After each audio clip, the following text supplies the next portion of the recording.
Okay, so it cut again. It looks like this is giving me an odd warning, and I think I saw this before with this particular car when I was going in and doing some testing here. It's showing the ECU plugged in has a different serial number, which is definitely an oddball fault here looking at this. So I don't know exactly what that is. Yeah, it's showing a critical event. That could be what's possibly going on here. There could be something that's resetting the ECU, which is what's causing that cut to happen. Emtron's not reporting it, but we obviously have something going on here. So if we take a look real quick, I hit 365 kPa by going and adding a little bit more duty cycle. I think we spool quicker. Let's take a look at the graph real quick. Yeah, we did spool a little bit quicker here. We're finding that we hit 600 torque. Notice that we came up on boost quicker. Now we didn't get really much more boost in terms of, we were targeting 380, we didn't hit 380, but we hit 365 here pretty quick.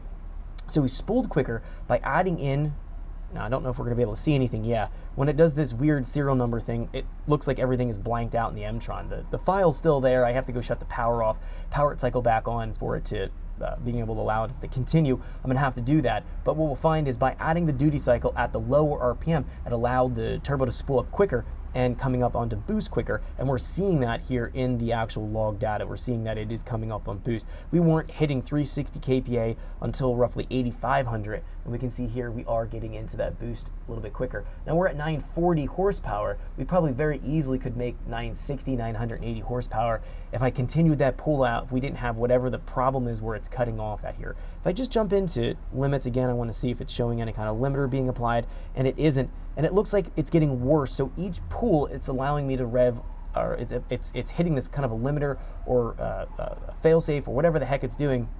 It's hitting this sooner and sooner. Before it was around 93, 94, then it was at roughly 9,000, now it's at roughly 8,700.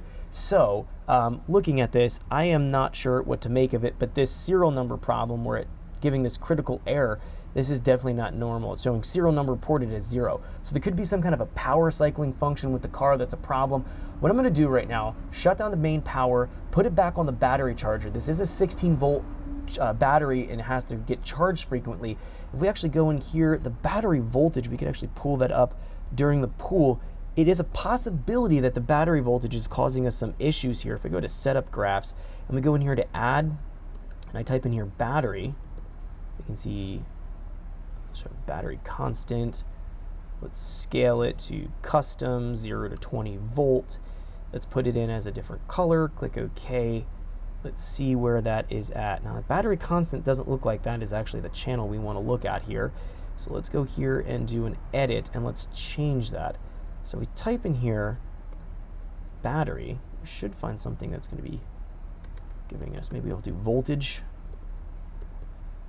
Let's look down the list here. I'm not sure what they call it in the language. I don't call it off the top of my head here for our voltage. Now, there is definitely a battery volt, so let's pop in, and again, I can't pop in here to take a look at what the channel would be called. Actually, we might be able to see this. Looking through some of our main dash data here, I'm looking for voltage, specifically our battery voltage, ECU supply voltage. There we go. That's the channel that we want to go in and look at. So looking for battery voltage, it's exactly the same thing. It's just they're going to be calling it ECU supply voltage. So we'll call ECU supply volts, and we'll click OK, and we'll click OK. And we can see here that the voltage is getting a little bit low now. It's 14.8. Thanks for checking out our teaser clip. If you want to see the rest of this video and more than 500 hours of current EFI training we have to offer, make sure you click right here. If you want to go and check out more teaser clips from this training course, click here. And you don't want to miss any of the videos we're going to be releasing on this channel, so make sure you subscribe and click here. Thanks for watching, and I'll see you guys later.